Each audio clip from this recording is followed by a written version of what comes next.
I Yeah, think I'm gonna John's kick it gonna off.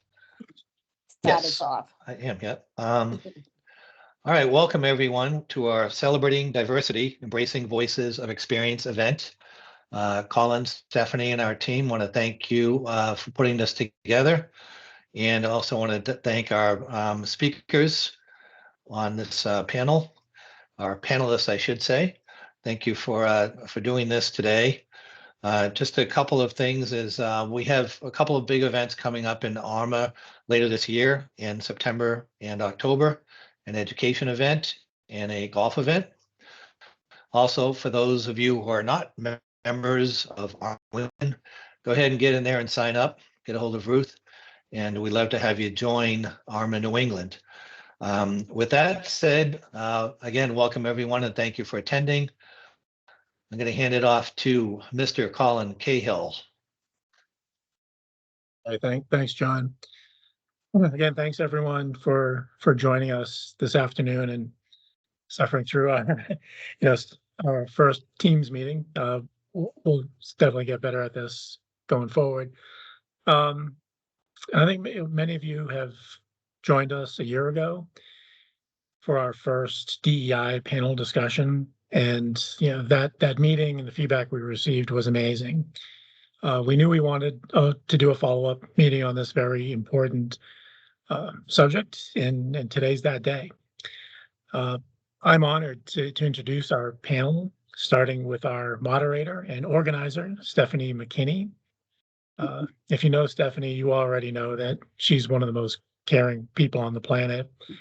Stephanie has been instrumental at ARMA New England, creating a board position focused on the community where all of our members live and work.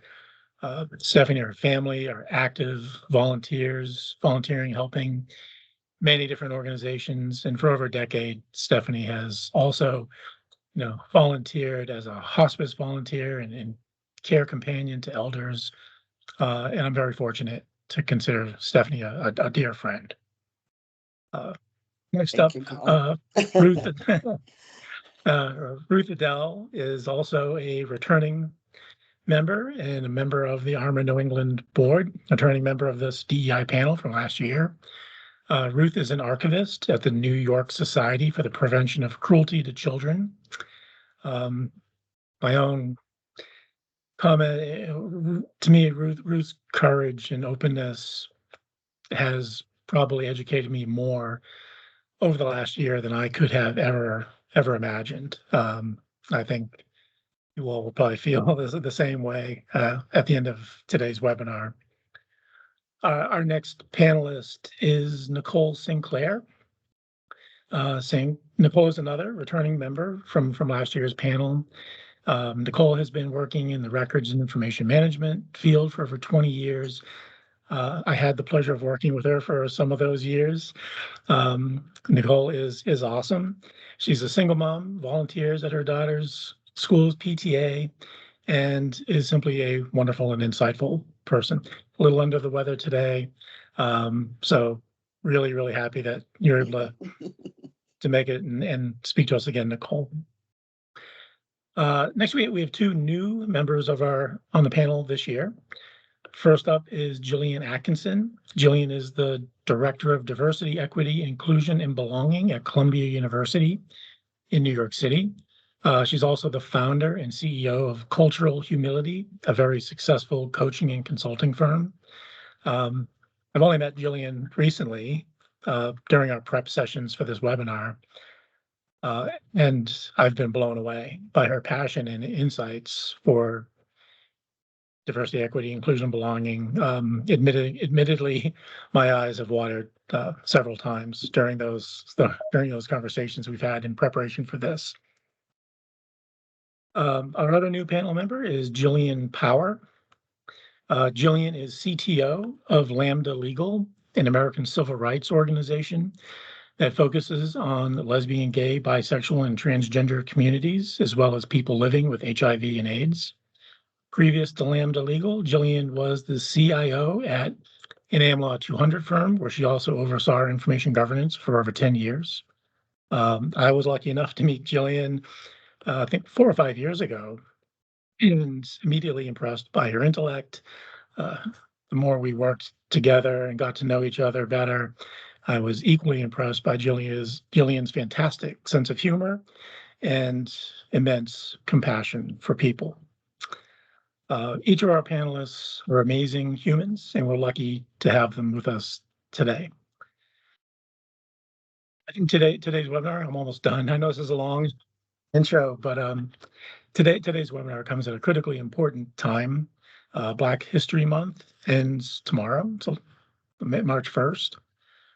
Last week, Nex Benedict was killed in Oklahoma.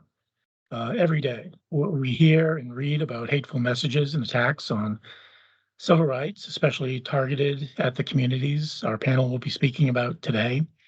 The need to learn about and discuss these subjects is more important now than ever, my humble opinion. And with that, I am thrilled to introduce Jillian Power to kick off the conversation.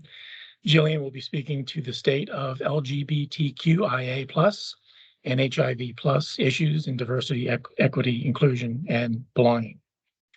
Jillian? Thank you, Colin. Hi, everyone. I'm not based in the Northeast. I'm based in Kansas City. Go Chiefs! I had to inject that for all the Pats fans that are probably here. Colin, thanks for the wonderful introduction. And I would say Colin is an equally compassionate, kind, and brilliant person to work with. Just a little bit about Lambda Legal. Lambda Legal's been in existence for 50 years. In 1973, we actually had to sue ourselves into existence because the New York Bar would not approve our request to become a law firm, essentially focused on civil rights. So we are a legal defense fund, completely funded by donations from individuals and companies, many law firms. I imagine probably some of the firms that folks here are with have made contributions to Lambda over the years. And Lambda Legal has really been on the front lines of the fight for equality for the LGBTQ community and all people living with HIV.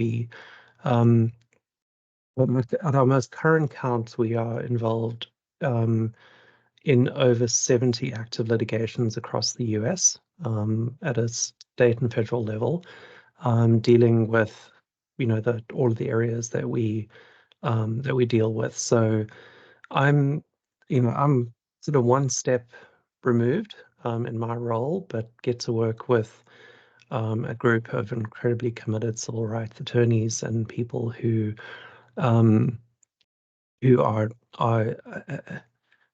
going to hold the line for the civil rights of these communities in a number of, really almost across the board in many regards. So it is the current state of affairs can only be described as completely unprecedented. We saw, I believe it was back in 2016 or maybe earlier, where North Carolina tried to introduce an anti-trans bathroom bill, and there was a huge uproar, and it got shut down. What we're seeing now is an utterly coordinated attack that is occurring across state legislatures against the rights of the communities that we represent. As of February 23rd, 2024, the ACLU has counted 452 anti-LGBTQ bills across state legislatures. The Equality Federation has counted 423. There's some differences in how people actually count and tabulate various bills. But the short of it is, it's incredible. It's scary to see the level of animus and force that's been applied against the rights, against the rights of the community. I'll also comment that Next Benedict is actually a plaintiff that we were representing. So their loss is something incredibly hard for us to bear. And I think that that's I think that the people are really seeing that the current state of rhetoric has real effects in people's lives, right? And I think this is for all minority communities, the who know and have experienced the impact of legislation and rhetoric.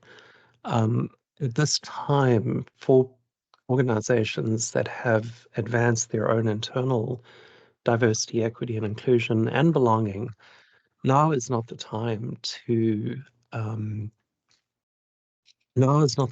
waver.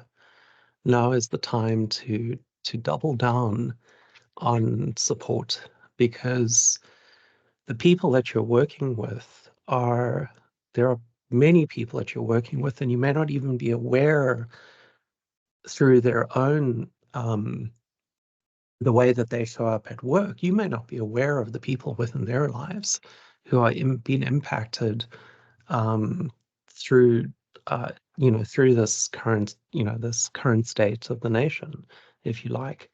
And for many people, workplaces who do signal workplaces and organizations who are doing the really hard work of advancing diversity, equity, and inclusion, their places of work, their organizations that they belong to, like ARMA, are places where people can draw strength.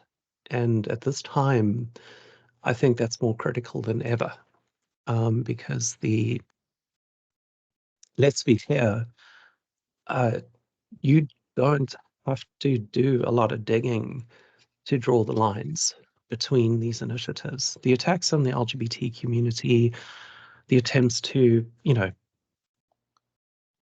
stop trans kids from playing sports or access gender affirming care. I think at this point, to see those things in isolation is to really not draw the lines of the bigger picture, right? And as always, we've seen that the people seeking to divide us as a nation for their own political gain, for their own profit, always look for ways to find issues that create division, right? And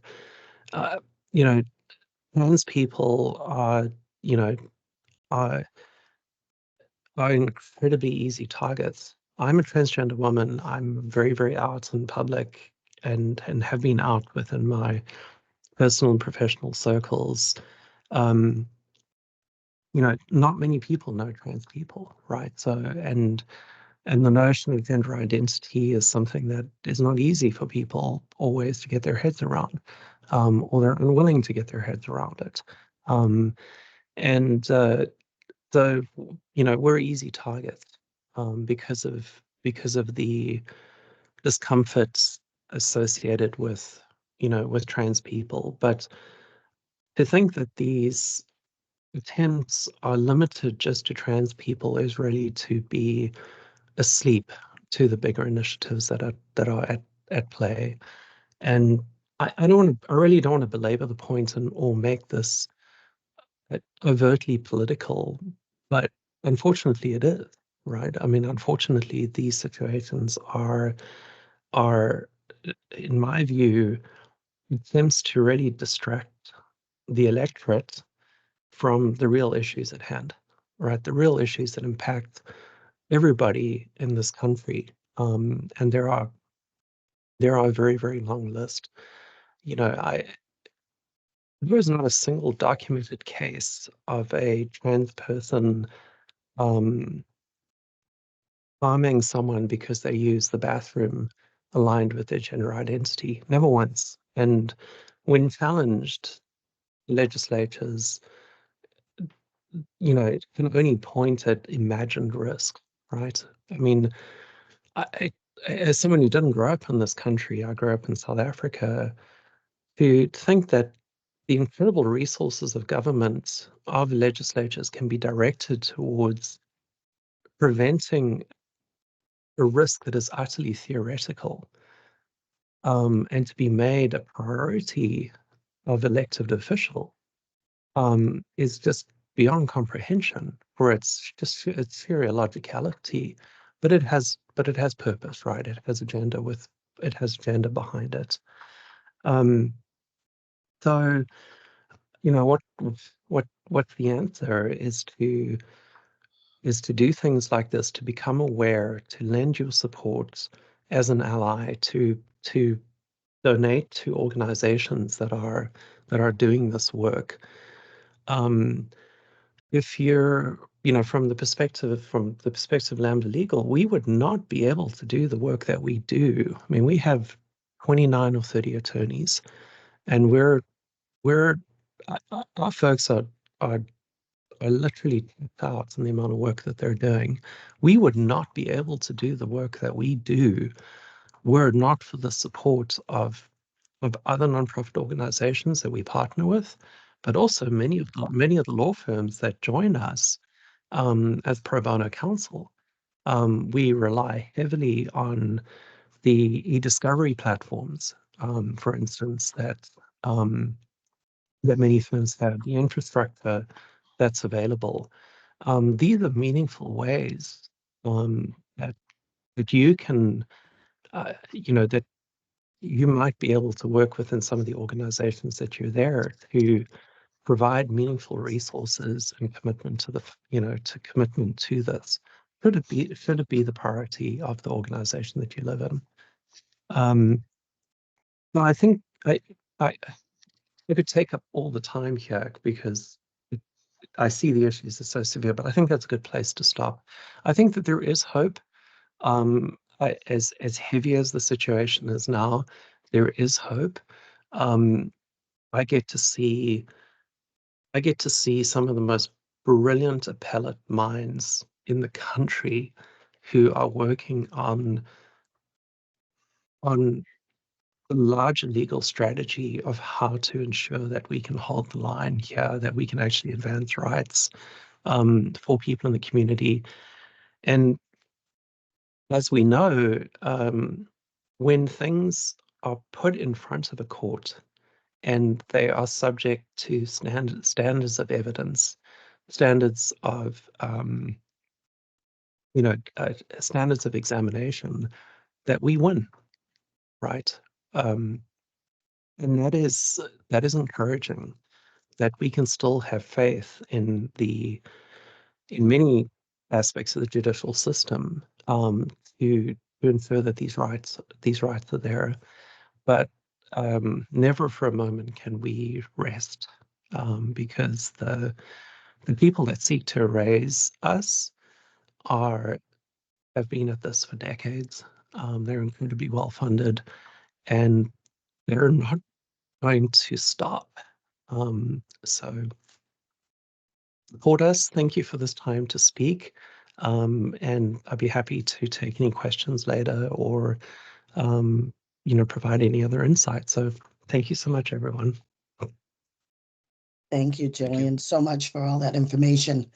That was really, excuse me, very powerful, and gives us all something to think about as we move forward and within our organizations. I didn't know if someone else, the other ladies from the panel, if they'd like to add anything to that conversation. Okay, if not, then I think we'll move on to Jillian Atkinson. And Jillian, the floor is yours. Thank you so much, Stephanie. In regards to what Jillian Powell was saying, it just feels like an all-on assault on LGBTQ plus, as well as other marginalized identities. At this time, there is a whole anti-DEI movement that is unfortunately slowly shifting throughout our nation. And, as much as we might think, well, it's only in the South or it's in the Midwest, I think Jillian Powell speaks to the fact that it is where we live. And that within itself is impactful enough that you can't be who you were meant to be in certain spaces in this country, which is completely polar opposite of what we think this country was built upon, and the true meaning of it. For myself, doing diversity, equity, inclusion, and belonging, I've been in this field before it was even a field, to be quite honest with you. I've been doing this work for around 15 to 20 years in different aspects. I will say I feel like this work found me more than I found this work. I came to this country as an immigrant from the United Kingdom when I was 7. And my parents were a part of what we call the Windrush generation in England, meaning that they left their homes in Jamaica and went to the motherland, which was England at the time, because we're part of the Commonwealth, to help to rebuild after World War II. They did that, and then they decided they were going to migrate yet again to the Americas. And they did. And when we came here, we moved to a predominantly white area in on Long Island in Nassau County. And the first thing that we were met with was a petition on our door from our neighbors talking about how they did not want us there and how their property values would go down. And this was after leaving I kid you not, probably like a 72-hour party in England with our neighbors of a whole plethora of identities. So whether they were South Asian or Irish or, you know, whatever, we were partying. I specifically remember going to sleep, waking up, and there still being party and music and food in my house, and going back to sleep again. So to leave that level of inclusion to then come and find this level of exclusion, and I wasn't allowed to play with the little girl next door. So just throughout my life, I've understood what it meant to be an outsider. So I kind of felt that I decided that I did not want to do that and have anybody go through that. So that's how I kind of fell into this work. And it's always been something that I've loved, because if you're really doing DEIB effectively, it's bringing people together. It's not making people feel badly about how they identify or what might have happened. It's really trying to give perspective to other voices and bring communities together to understand and empathize with the struggles that everybody has.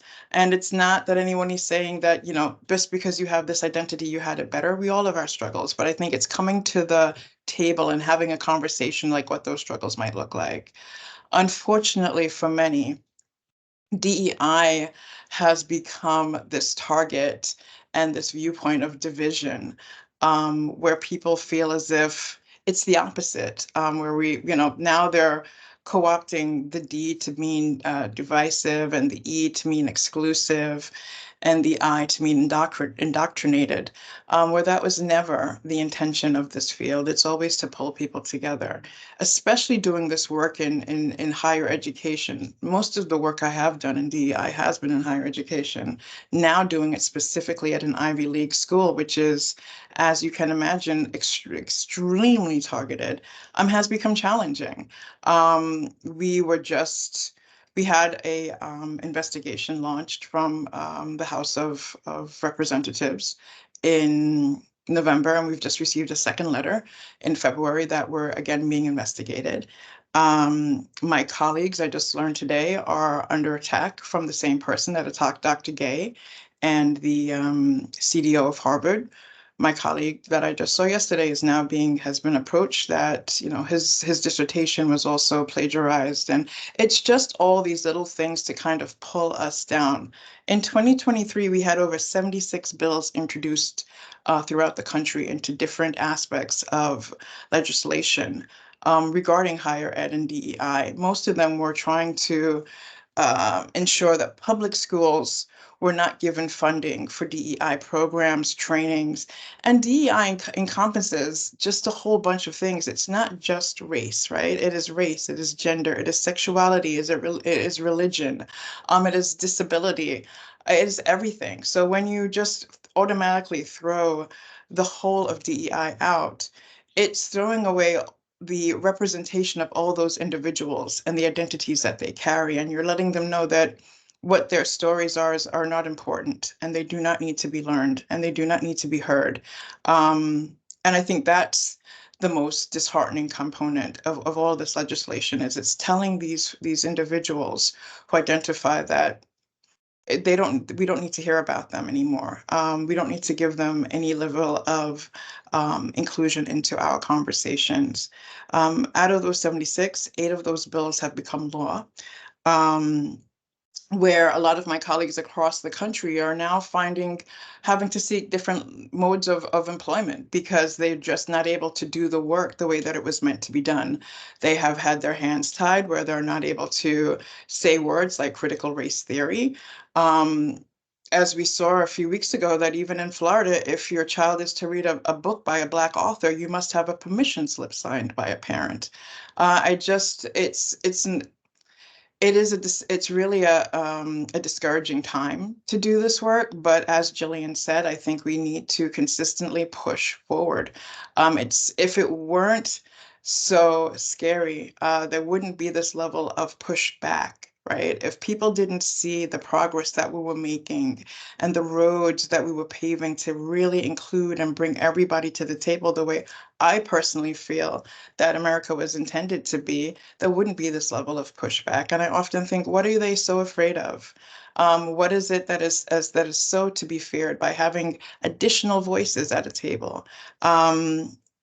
So I also think that the affirmative action ruling in June, which was 6-3 against colleges being able to use race as a consideration for admission, has also impacted and also fueled a lot of these bills now that you're seeing come to the table, because the precedent has been set, and now it's just this pulling down and this pulling apart of the work that has meant so much to so many. So what you can do is, vote. If this is something that really means something to you, if this is, if you want to consistently see this country grow and become better at including the voices of all, then you need to vote. Whenever your primary comes up, or again in November, you need to vote. You need to let your legislators know. You need to pay attention.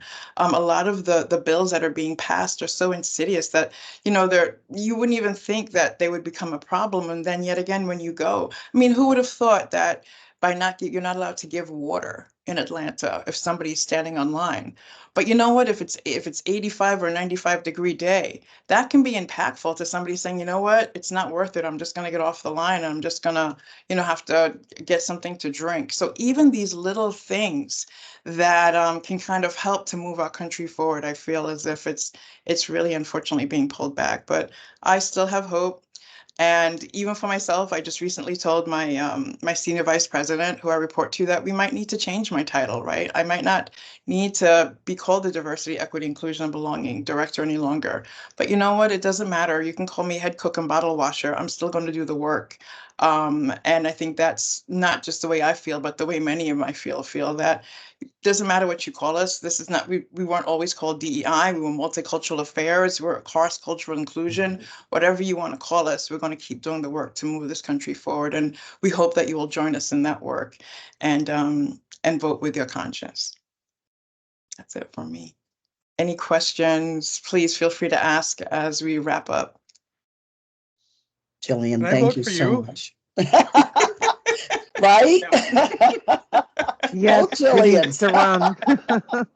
And if I can, I mean, I know we're halfway through the official part, but I just have to say, besides thank you to all of you, and Ruth, I know you haven't spoken yet, but we know each other, and I do thank you anyway.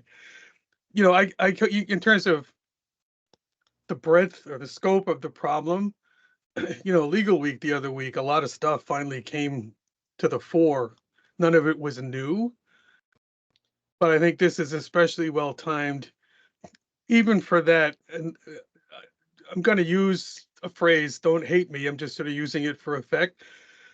But this is like regular bad situations. You know how I mean that, I hope. I'm certainly not sanctioning any of it.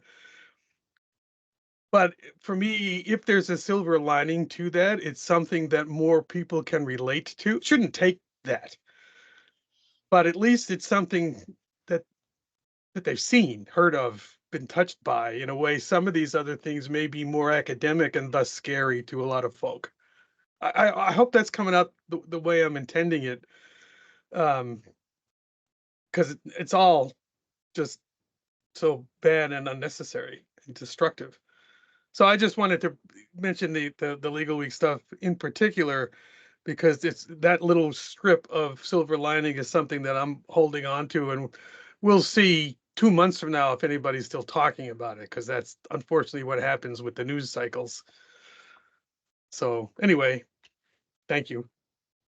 Thank you, Steve. Well, I kind of wanted to segue into that with Nicole and Ruth. I'm not trying to leave you at last, but I know you have a lot to say. So, and I know, Nicole, you're a little under the weather. But as we've had a previous conversation, we were talking about, finally being included and invited to the table. And then what happens once you get there? And so we had a conversation last week, and I wanted to bring that into Nicole's world. Yes, and I do apologize, but mine will be brief because I am actually going downhill as the hour passes. But I would not have missed this.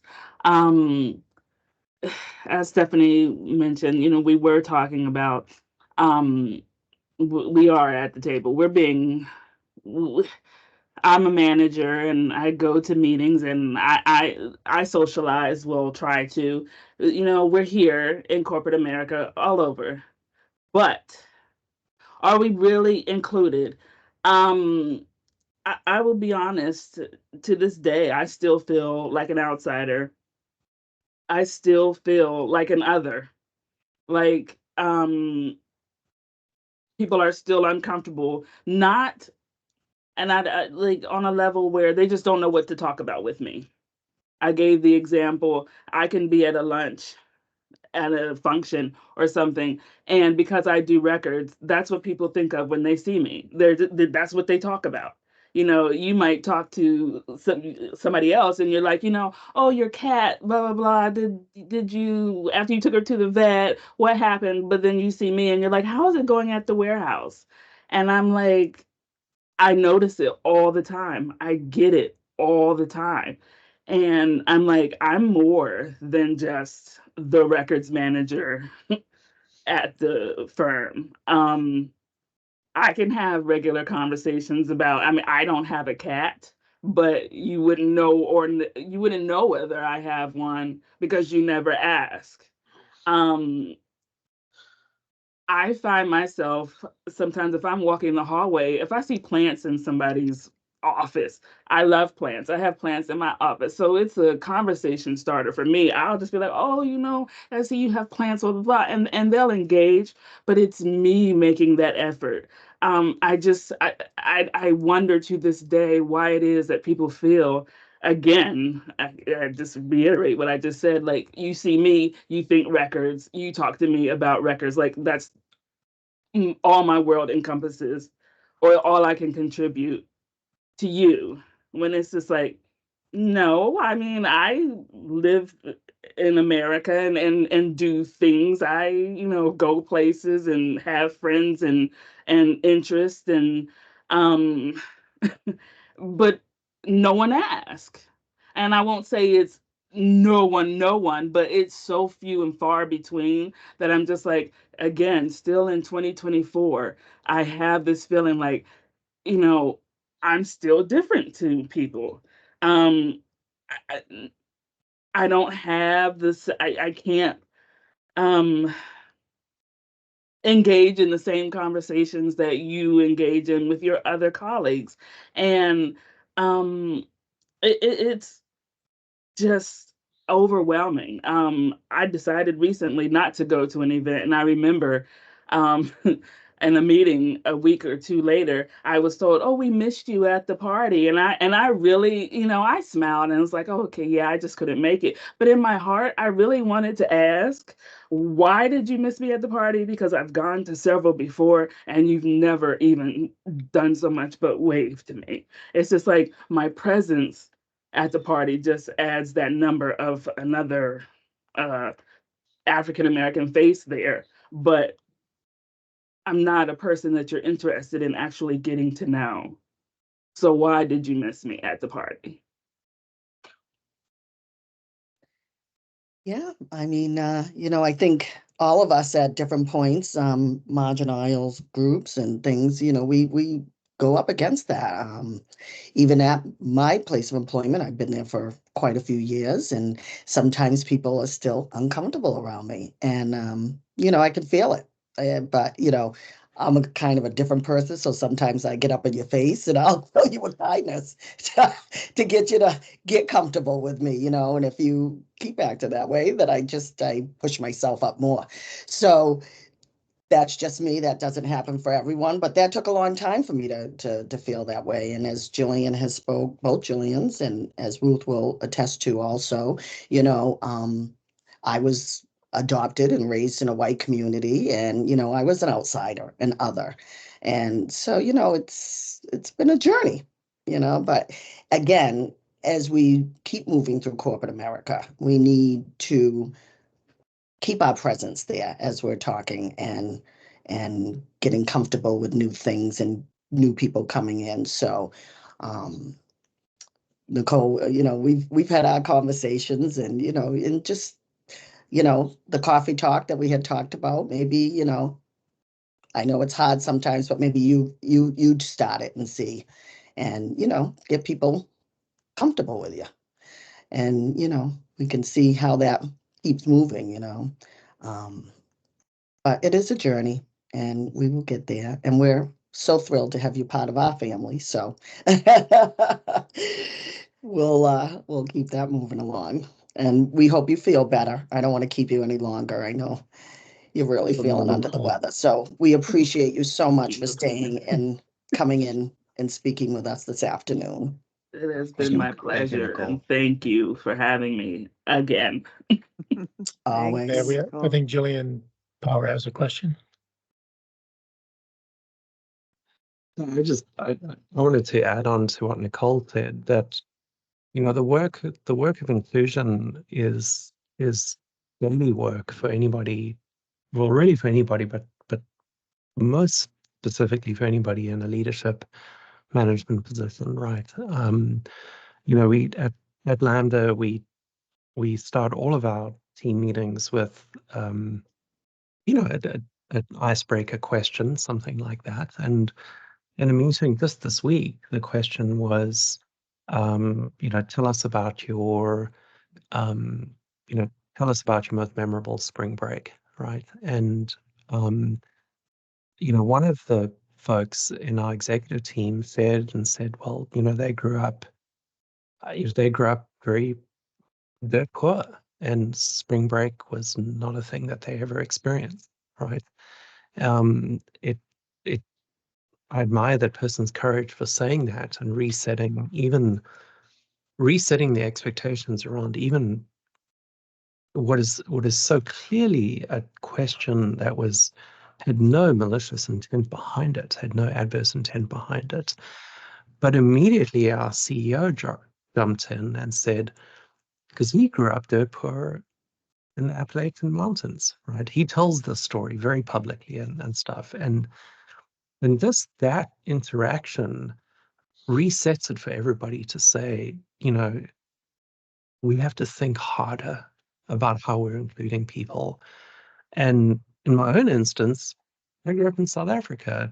The seasons are reversed. Spring break isn't a thing at all. I really had nothing to share, right? And this is something so innocuous that it doesn't even go into the regular categories of DEIB, but without it being attended to with care, it reduces belonging. It reduces inclusion, right? And the work is daily. The work is daily, and everybody can do the work. Right? Everybody can do the work. It's simple humanity at the end of the day, right? It's simple open-heartedness and care for other people as human beings. So that example was so poignant, and I wanted to share it on top of what Nicole had said. Thank you. Thank you, Jillian. And we will roll into Ruth. Ruth's topic is going to be walking daily in the world. And I'll let Ruth take it from here. Thank you all for talking today, Jillian, the Jillians and Nicole.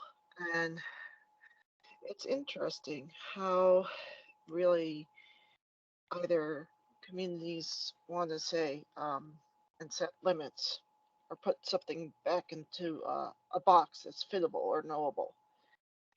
And often I'm finding that as I walk through my life, that it's often me trying to make someone feel comfortable. I'd rather have it both ways. Both have to have some uncomfortability in understanding, and that really permitting limits to be in place doesn't really enable, doesn't give space for conversations. So I find it interesting that nowadays there's this idea of trying to put things back in the box or back the way they were. I don't really think that that's possible. Because currently I've had several experiences as being a person who's on the spectrum, and there's a transitional point that's occurring, I think, at this moment. And I think you can get many services if you're a kid, but basically will stop the services after you're into college a little bit. So what I am starting to think nowadays is this the moment that I make a decision, or I make an effort to be a mentor to others, or I mean to fellows in my, and try to come alongside.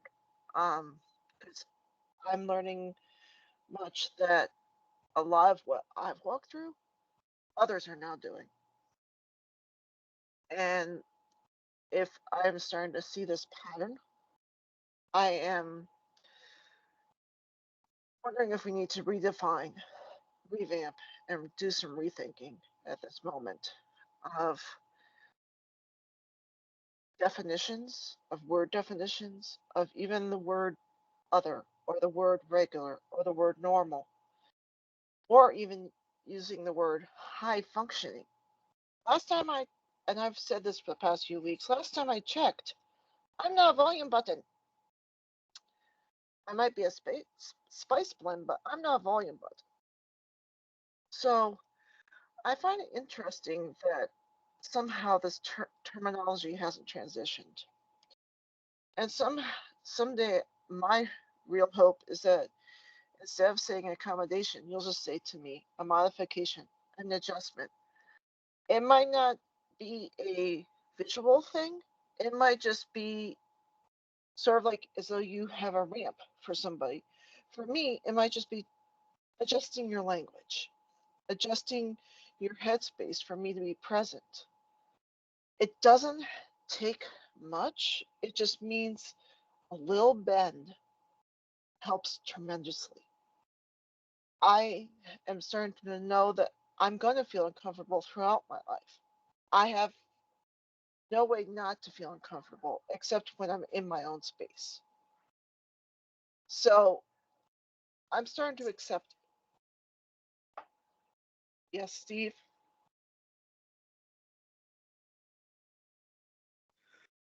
Sorry, I was just getting in line. Not to shorten. Just listening, and one of the themes. First of all, I'm a words guy, and I do believe that the vocabulary of it does make a big difference. And we have experience with, special needs of a number of different varieties in our extended family, and it's a real problem. So much of it's just educating people. But I also think, and I've thought about this before, even in terms of my own approach to people of different backgrounds, different cultures, physical challenges, all of it. And I know, except that I'm me, and hopefully people know where I'm coming from, I do find myself a little hesitant sometimes because I'm sensitive to the fact that I may say something in a way that on the surface, like if you saw it typed out, you would go, who is this creep, this Weissman guy? Where that's not the intent at all. And I don't, especially if it's somebody who doesn't know me, I don't want that to be the first filter through which they view me. And increasingly too, in various workplaces, even if that's fine, some clown in the cubicle around the corner hears it completely out of context, and now I'm in trouble. So back to the point that a number of you made about having to initiate, I wonder how much of that is because there are folks who are concerned about saying something even inadvertently offensive, so they choose not to say anything at all. I have a big mouth, as you've noticed, so I worry less about that. Maybe I should worry more about that. But Ruth, like you just wrote, I have worked very hard really just to see people as people. And I actually celebrate the different backgrounds. How did we all come to be in this room at this moment together? I think there's a lot to be learned from one another. But that's why, you know, there have been times it's like, I know what I want. I know what the sentiment behind what I want to say, but I don't know how to say it to make sure that it doesn't come across backwards. So I just toss that out there in defense of maybe other people who are like me in that regard, except I say it anyway.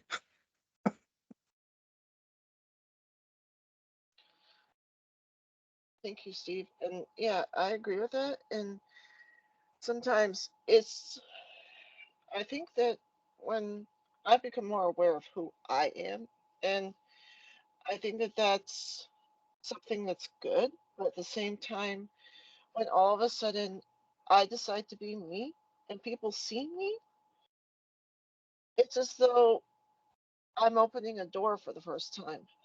I'm permitting myself to live my life without having to put what I would feel on would be a very uncomfortable woolly sweater.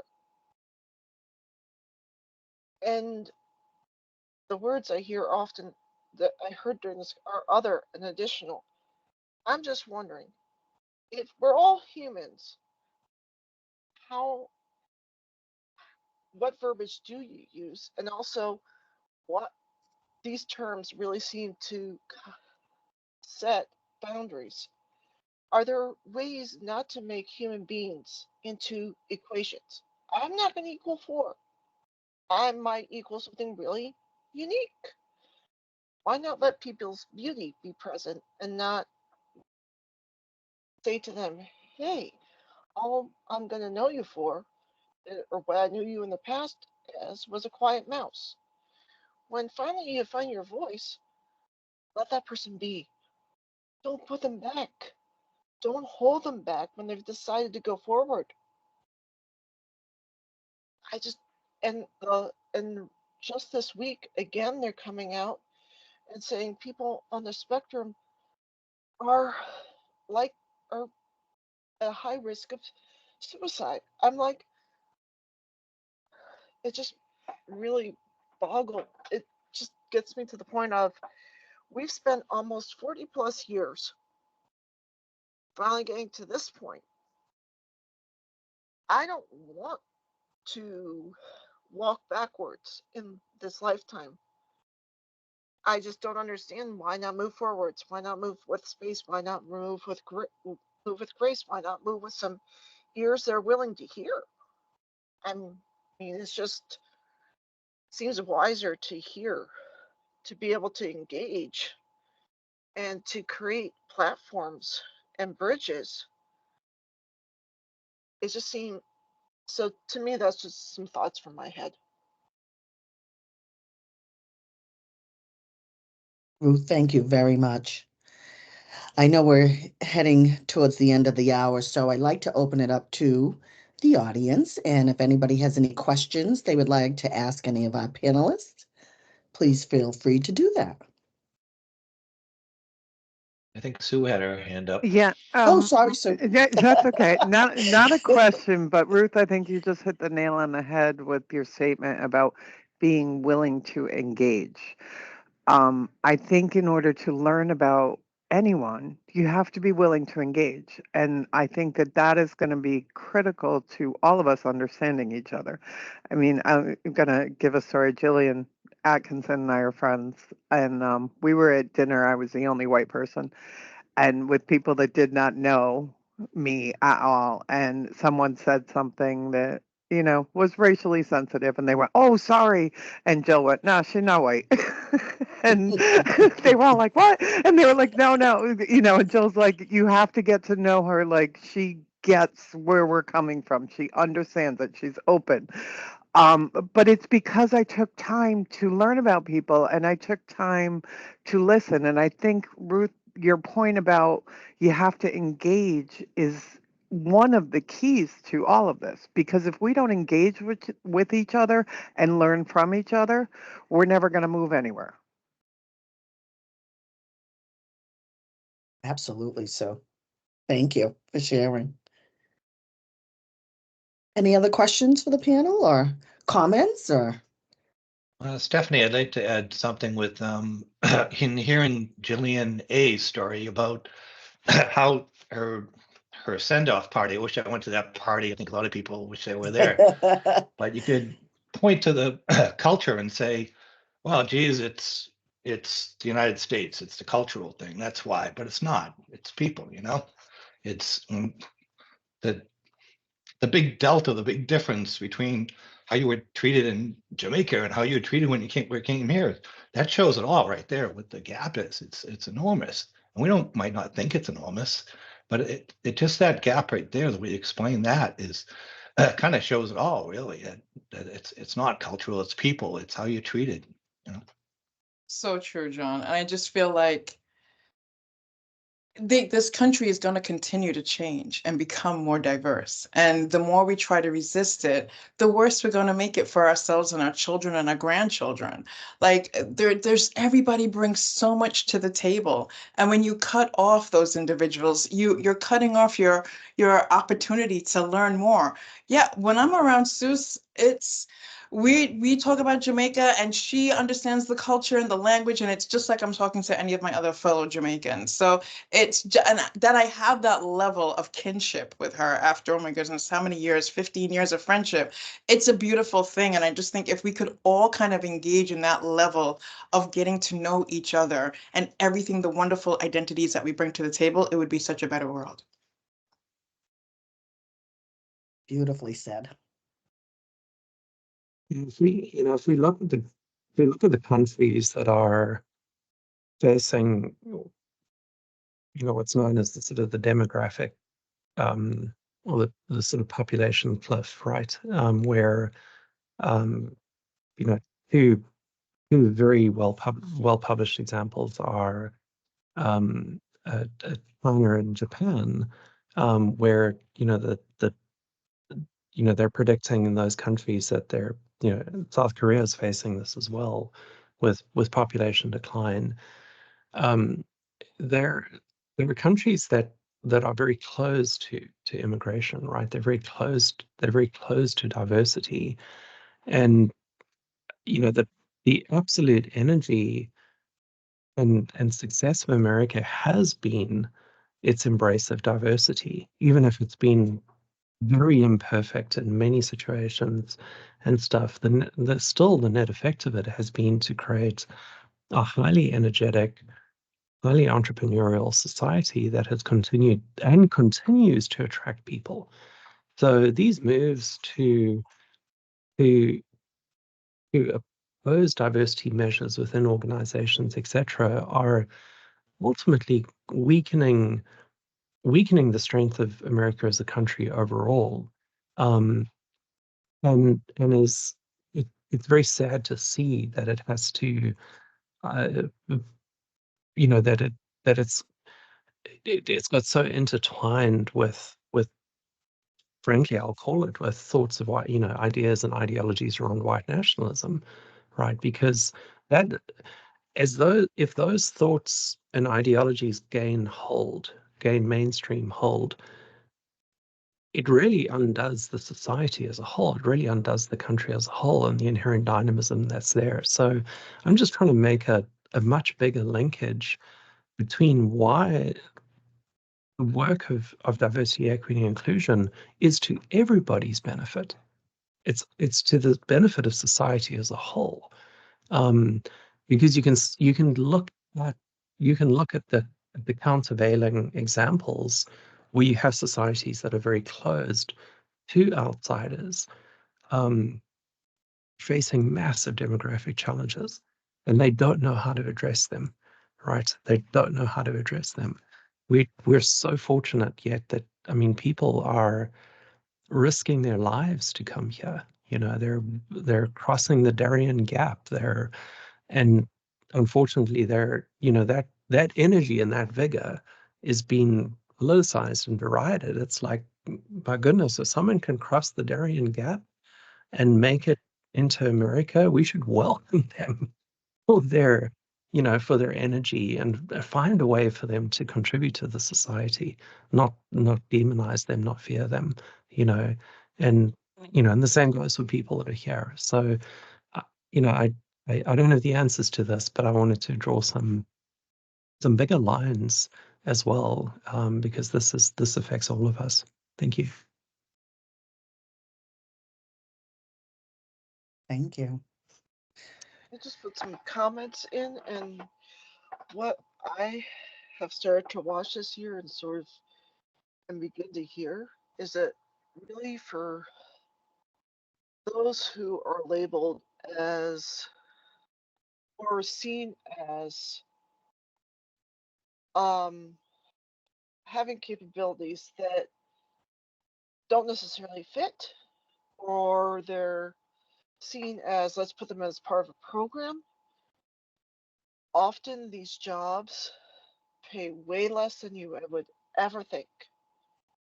Often they're put into places like Goodwill, and they're just sorting things, or their parents have to try to speak for them. I just wonder, when will they be able to be their own advocates? When will they be permitted to be in a workplace and make the amount of money that they would be honorable? I'm often hearing about how they have to make for themselves a job, or they have some difficulty within there. I'm just wondering, when will the idea of putting or permitting them just to work in a warehouse, I mean, how is that okay? Or how is it okay to just say to that, to be in the world and see as though, hey, we have this group and they're working here and they are unique, and we just want to put some signage up about it. I don't know how that gets conversation going.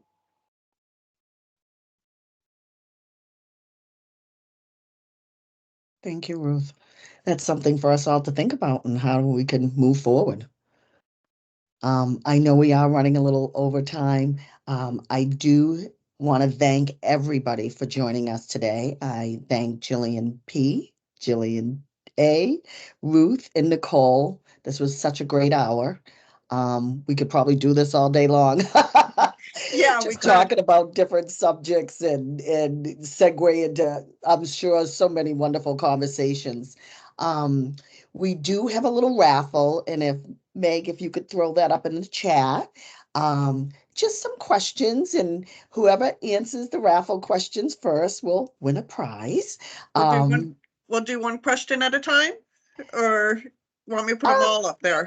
You can put them all up there, and whoever's still with us, if you want to answer, and the first person that completes all the questions will. Okay, that's the first question. I'll get the other ones up. Okay.